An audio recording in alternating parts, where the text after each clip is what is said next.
Today is March 26, 2014, and we are interviewing Ed Flowers at the Adams County Courthouse in Quincy, Illinois. Mr. Ed Flowers is 72 years old. He was born on September 25th of 1941. My name is Laura Keck, and I'll be the interviewer today. Mr. Flowers, could you state for the recording what war and branch of service you were in? I was in the Air Force in Vietnam. And during that time, what was your rank? Well, I started out, well, when I was taken off of active duty, I was a captain. That was my highest rank.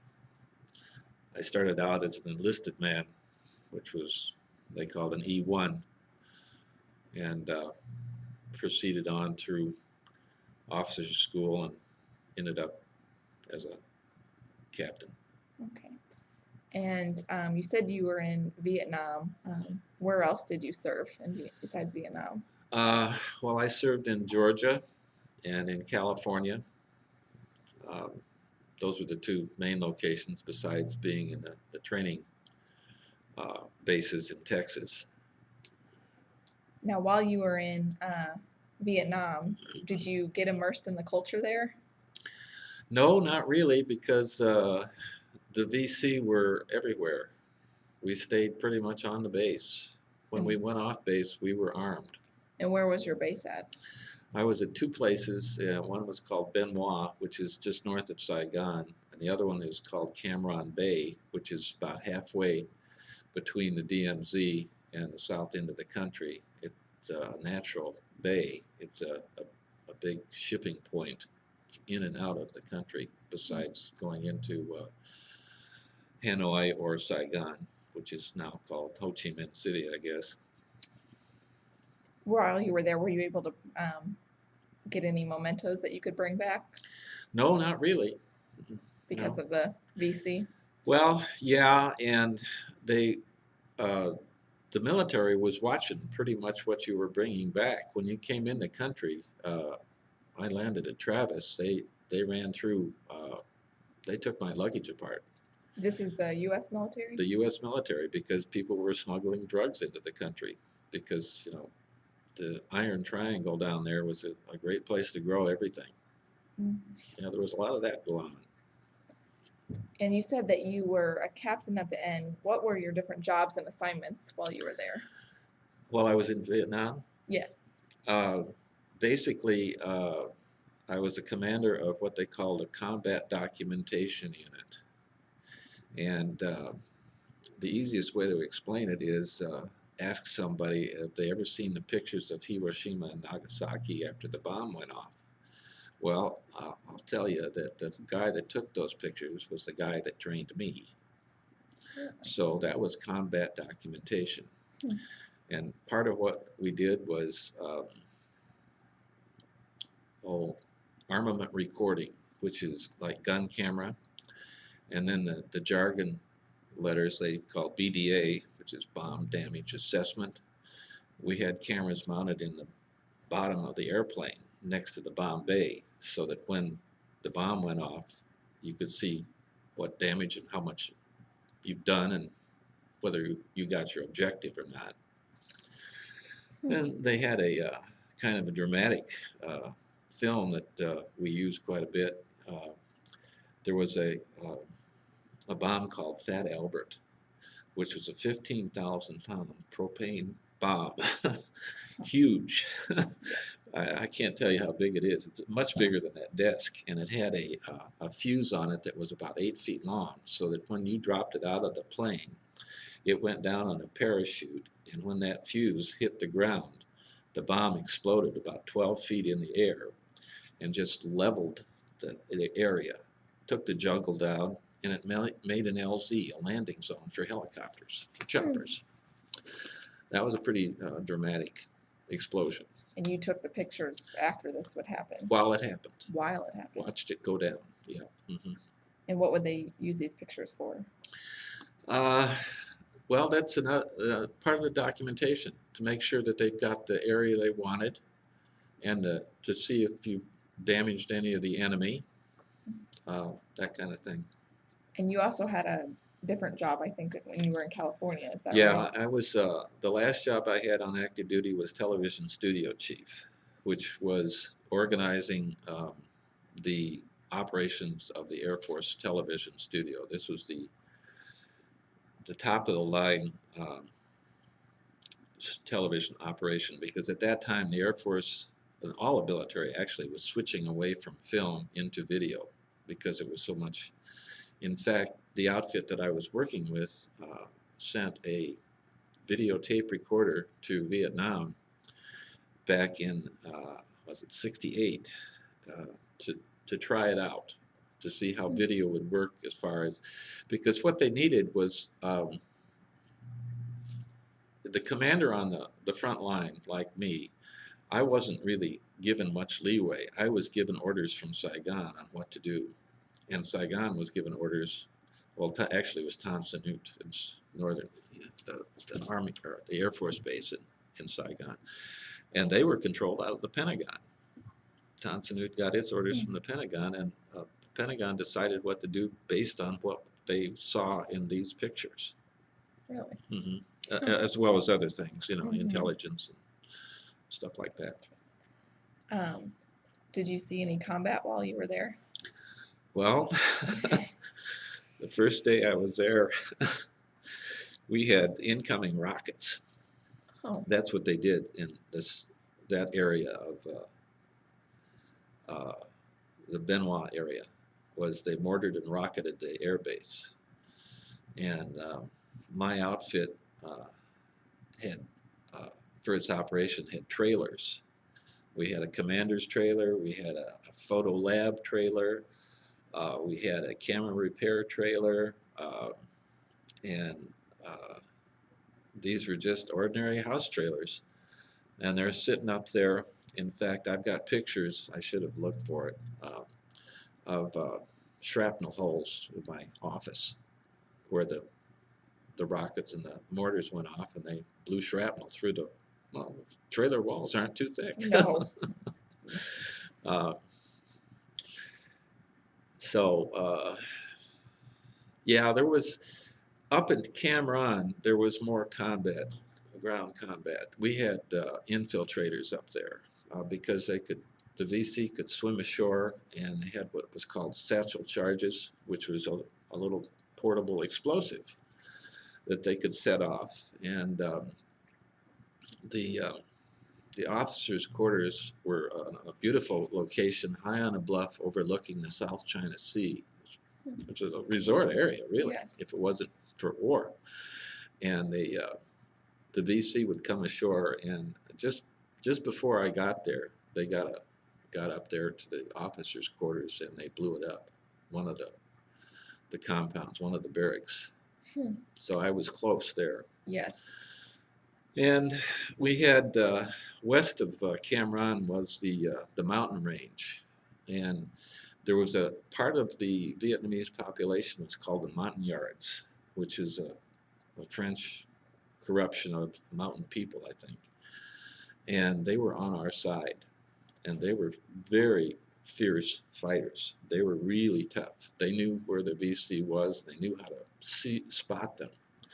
I couldn't tell. I mean, when we went off base, and you went into town, well, they're all wearing what looked like black pajamas.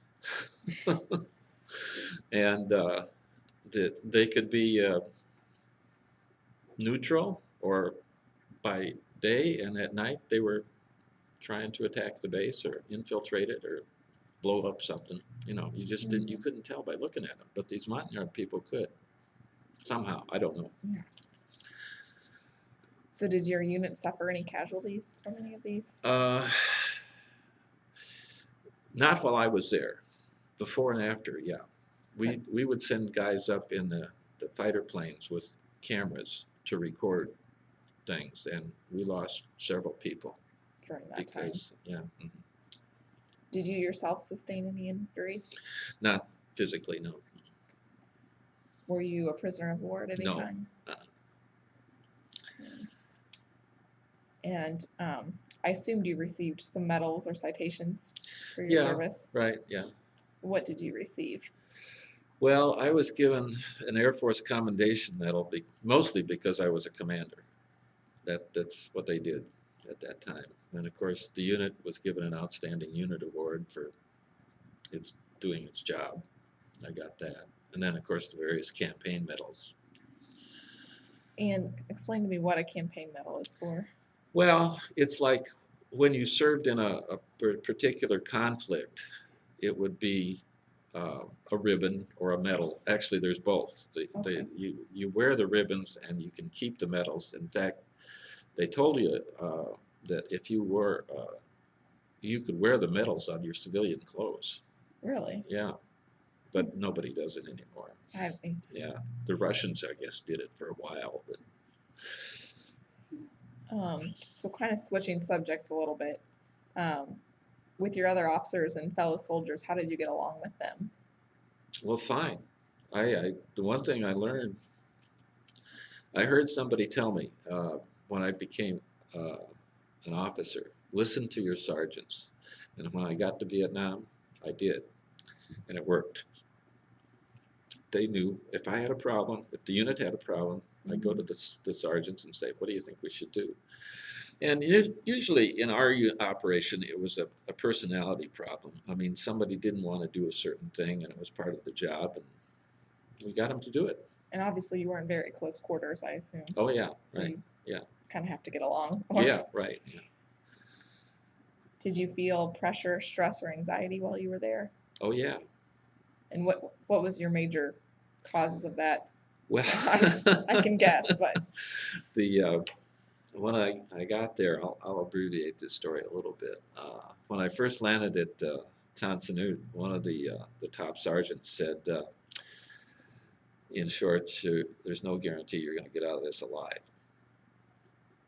Well, and as I said, the first day I was at Benoit, we got rocketed, and I just had to live through it. Mhm. Just hope I was lucky. And that was your first day. Yeah, the first day at Benoit. Yeah. Did you keep a personal diary while you were there? No, I did not. Did other people, do you think? Not that I'm aware of. Okay. I know some guys that have returned and have written about Since it, then. but yeah. Okay. What were your most memorable experiences while you were there? Well, being attacked. Yeah. And I'm sure. the thing that I remember most was that the men that I worked with, or that worked for me, however you want to look at it, were really pretty good guys. They wanted to do a good job, and they were decent people. I don't think I had a jerk in the outfit. That's great. Yeah, it is. You know. Mhm. How did you stay in touch with your family? Well, letters. I think I wrote just about every day. And there was a time when at Benoit where if I got up at midnight, I could go down on the phone at the commander's office and place a collect call back to my wife. But that was not cheap, so I didn't do that very much. And how long had you been married at that time? Let's see, that was in 70, so it had been about 6 years. Okay. Because I had 2 little kids before I went over there. And how old were your children? Well, let's see, 5 and 6. Okay. They're old enough I could talk to them on the phone, but they didn't really understand why I was gone. So did you write them letters as well? No, I wrote my wife. Okay. And did she write you back? Yeah, and my folks, of course. Okay. Did you do or have anything special that you did for good luck while you were there? Oh, you mean like rabbit's feet or something like that? Yes. No. Did you feel like you always had plenty of supplies while you were there? No. What would you run out of? Well, one of the first jobs or problems I had was that because our operation was supposed to process film, it had to have the right kind of pumps to do this, to process the chemicals that develop the film. Mm-hmm. Well, one of the pumps burned out, was a motor-operated pump, obviously, and I called the supply sergeant at Tan Son Nhut, and he said, it's going to be 6 months before I can get you one. And I said, what? I can't operate this outfit like that. So I did what I said. I went to the sergeants, and one of the sergeants liked the country there, and he would borrow my vehicle on weekends to go to the orphanage that we had over there, um, and do his best to help out. Um, and he knew his way around Saigon, and there was a section of Saigon called Cholan where the Chinese lived. They had their own neighborhood. And he said, let me take this motor down to Cholan and see if I can get it fixed. Well, he had it fixed within 2 weeks. Really? Yeah, the Chinese were there to help. That's not great. It was, yeah, and they did the job. I should mention too, I don't know if you're interested in this Yes. part, but one of the things I noticed over there that I was unaware of was that the Orientals are very tribal. There were Koreans fighting with us in Vietnam who did not like the Vietnamese. They did not like the Chinese, and vice versa on all sides. These were Koreans from Korea or Koreans that lived in Vietnam? Koreans from Korea. The Australians were there, the Koreans were there with us, yeah. And they had their own units and they operated in their own ways. And the Koreans were very anti-Orient, or very anti-Vietnamese, anti-Chinese. And so even if they were helping you, they didn't want to work with them. Right. Interesting. Exactly. Yeah. What about the food? What kind of food did you eat? Do I want to know? Well, at Benoit, I couldn't eat the army food, or the chow hop food, I should say. The bread that they baked there had these little black things in it, and I said, well, what are those? Well, that's the bugs. Yeah. Oh. They didn't mind. Because it had gotten into the grain? Yeah, right. Mm-hmm. So I went down to the air base there, and they had a little cafe, and I would eat there.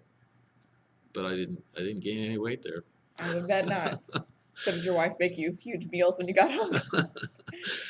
Yeah.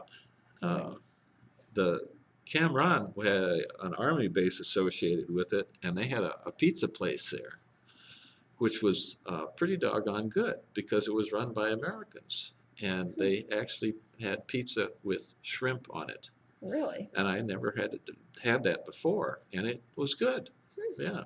Now, have you had that since you got back to the U.S.? Interesting. Sounds good. Now, it sounds like you maybe didn't have much time, but did you have time to do any entertainment? Well, yes, I did, because at Cameron, that was the last place I was stationed. I had a real good clerk who took care of the paperwork for me. In fact, both places I had very excellent, like I said, these were good people who took care of a lot of the paperwork for me. All he'd do is said, okay, you need to sign this. I'd say, okay, I signed it. So at Cameron, by the afternoon, after I had lunch, I found a place to go that was on the China Sea where I could swim a beach by myself. Really? So I had a pretty good suntan when I come back. That's nice. How often did you get to do that? Pretty much every other day, yeah. Quite regularly there for several months. The interesting thing about that was there were, you know what a revetment is? No. A bunker. Yes. A little pillbox-like thing.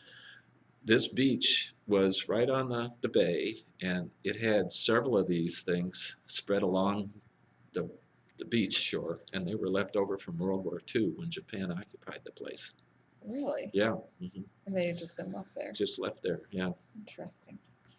Because the Japanese came in there, I was told this, I don't know this for a fact, but I was told that they came in there because the Vietnamese had a lot of gold, and the Japanese wanted it. Interesting. Did you have any entertainers that would come to you? Oh gosh, at Benoit, the air base was right across the road from Long Binh, which was a huge army base. The first Cavalry flew out of there with their choppers. And that's one of the things that woke me up every morning at 5 o'clock was choppers taking off. And they had the USO tours come in there. Yeah. Okay. So they would have thousands and thousands of GIs standing there watching. What was the most memorable one that you remember? Can't recall right now. But there were lots that came in. Well, they had a fair amount of entertainment there. Yeah, the Army would bring them in. Yeah. What types of things did you get to do when you were on leave? On leave in Vietnam? Well, None. No leave. Yeah. You No. were just there. I was there permanently. Yeah, I could have gone to Australia but I didn't. Some guys did. Did you get to travel at all while you were in the service then?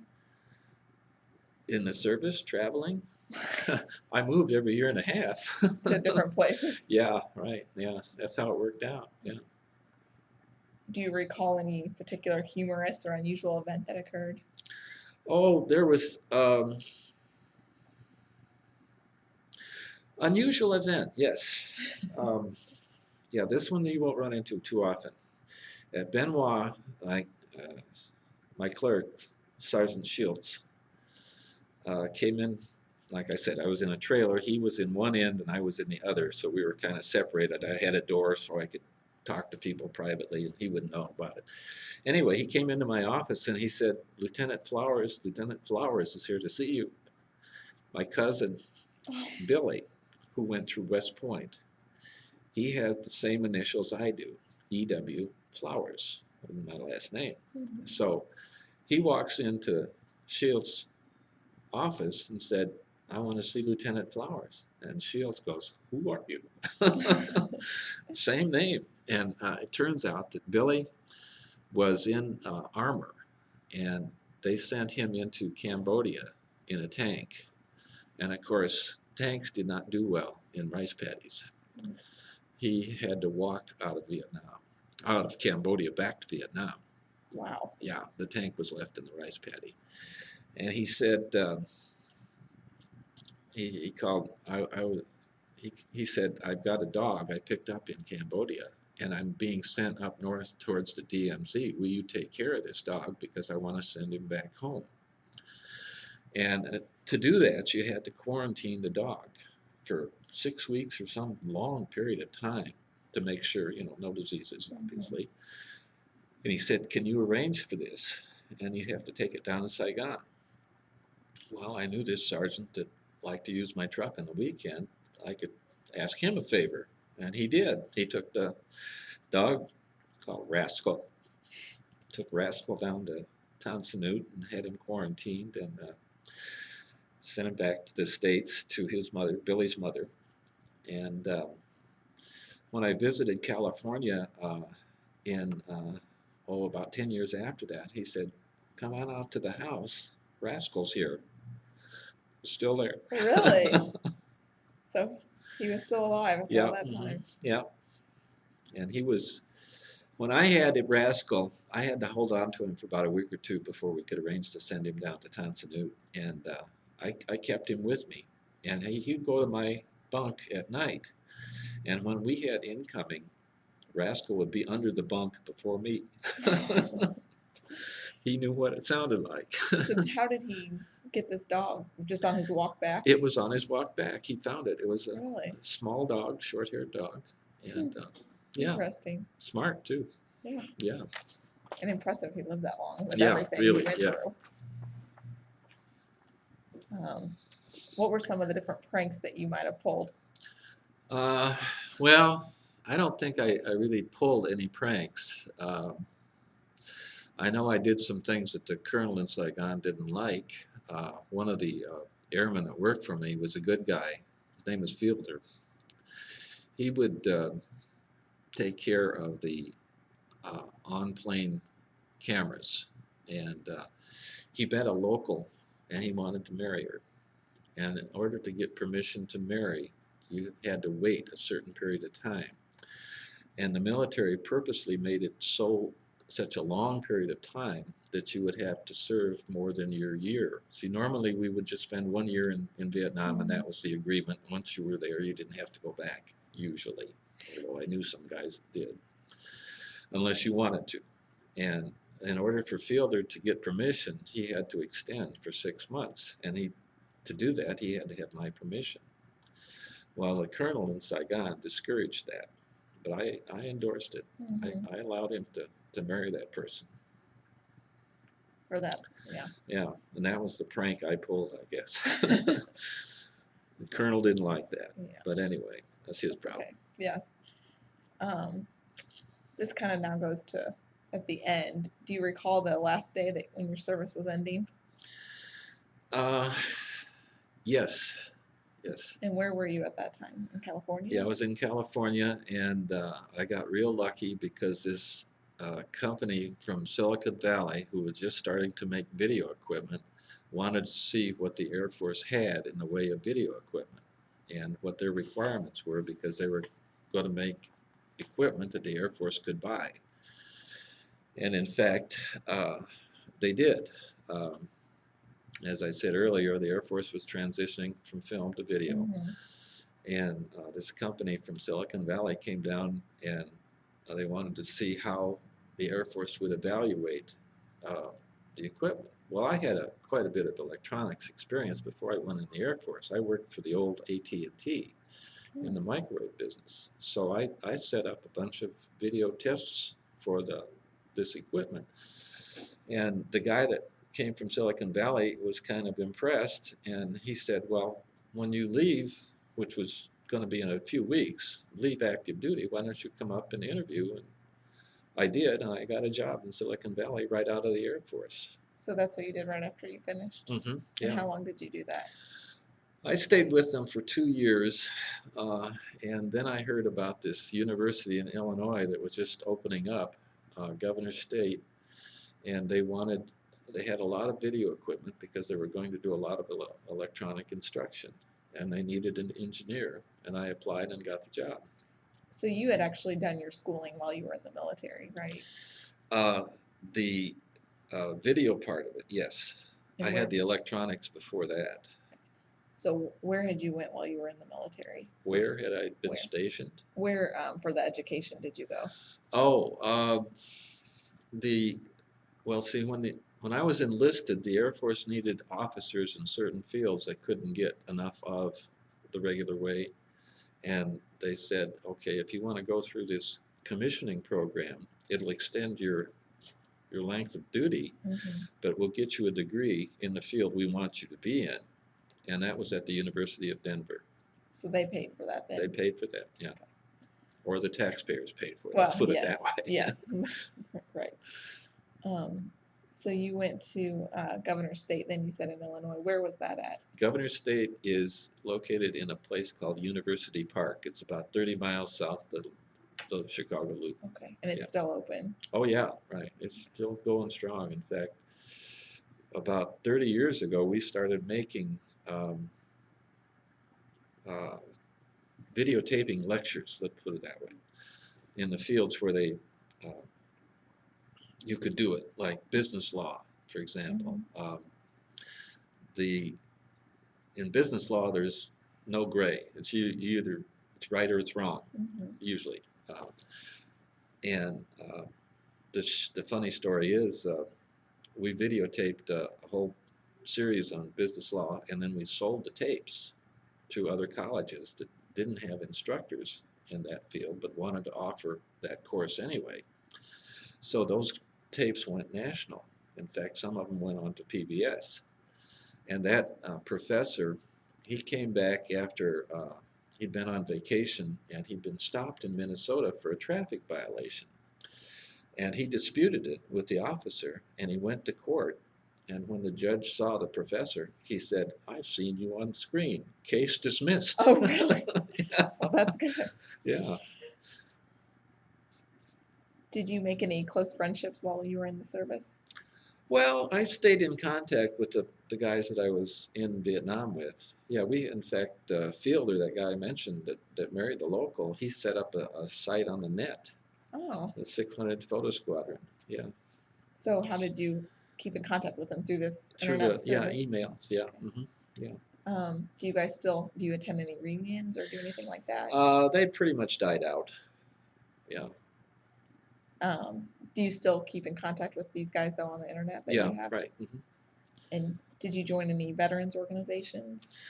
No. And how do you think your service and experiences affected your life afterward? Oh, dramatically. Oh, yeah. In what ways? Well, I wouldn't have had the job I had with the state university Mhm. without that. Yeah. How do you think did it affect your personal life? Oh, yeah. How Well, is that? you come back from a war and a marriage doesn't survive very well. Have people thanked you for your service since then? Especially here in Quincy. I've Really? never run into a place that's been this recognizing my service because they see the hat. And, Right. yeah. Right after I returned, of course, you were kind of treated like you had a disease. Because of people with the war, their feelings People about the were war, anti-war, yeah. and they took it out on you. Yeah. In fact, one of the things that happened after I first returned, I had to go from Travis in Northern California down to Southern California to this other base I was going to be assigned to, and I didn't have a vehicle, so I was hitchhiking in uniform, and these two women stopped and picked me up and said, "You were a baby killer, weren't you?" No, but that was one of the things that they threw out. Was that people called us baby killers. Really? Yeah. Has that changed over time, do you think? Well, it's died down. Yeah, I don't know. I don't run into that anymore. No. And good. like I say, here in Quincy, people really come up to you and thank you, stuff like that. And how does that make you feel when people thank you? What makes me feel a lot better, Right. I would obviously, imagine. after putting up with that other stuff. Did your military experience influence your thinking about the war and military in general for today? Yeah, as a matter of fact, Vietnam, and you've heard of the domino theory? Mm-hmm. Well, that we've proven that wrong, didn't we? Right. But one of the first days I was stationed in Tan Son Nhut, in fact, as I was in the convoy headed to Benoit from Tan Son Nhut, which was only about 20 miles away, I went by this huge facility that had the initials LMKBRJ on it. And I asked the sergeant, "What is that?" And he says, "That's the outfit that does all of our construction here, that builds the bases, the Army bases, the Air Force bases, the construction work, the runways." And I said, "Well, why doesn't the military do that?" LMKBRJ was a company that was owned by people that were friends of Lyndon Johnson, the president at the time. Really? Yeah. Interesting. Yeah. That's very interesting. Do you encourage young people to join the military today? No. Why not? That's a very personal decision. I don't try and influence it. And do you watch movies that depict war? For a long time, I'd watched just about everything that MASH had on, and that was a kind of therapy. Really? So, you could laugh at stuff, Mhm. and the sight of the uniform didn't turn you off, or like it did me. Mm-hmm. So do you think it was very accurate, or did you watch it just more because, like you said, it was funny? It was not accurate. No, it was funny. Yeah, it was a release. What do you think about the way that schools teach war and history? I guess I don't have an opinion because I don't have any facts. About what they do, or Yeah, how they do it, or what they do, what they say. what was the most positive thing that you had from your experience in Vietnam?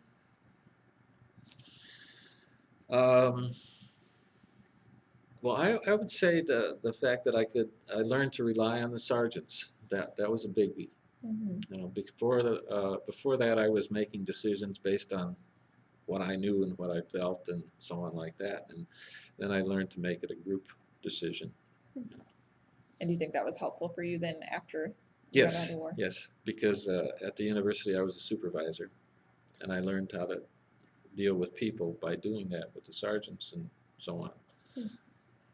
What do you think was the most negative thing from your experience that you had? Well, the fact I lost, that first wife, Mhm. just we grew apart. Um, the the fact, well, not the fact, but I ran into this guy who's a retired military, who was not in the war. He said, "I don't believe there's such a thing as PTSD," and he was really wrong because I still have some of that. And I've heard that a lot from Yeah. people. Before we end, is there anything you want to add besides what we've already talked about? No, I think you've really covered it pretty well. Okay. Well, thank you very much, Mr. Flowers. I appreciate it. Well, thank you for taking the time. Of course.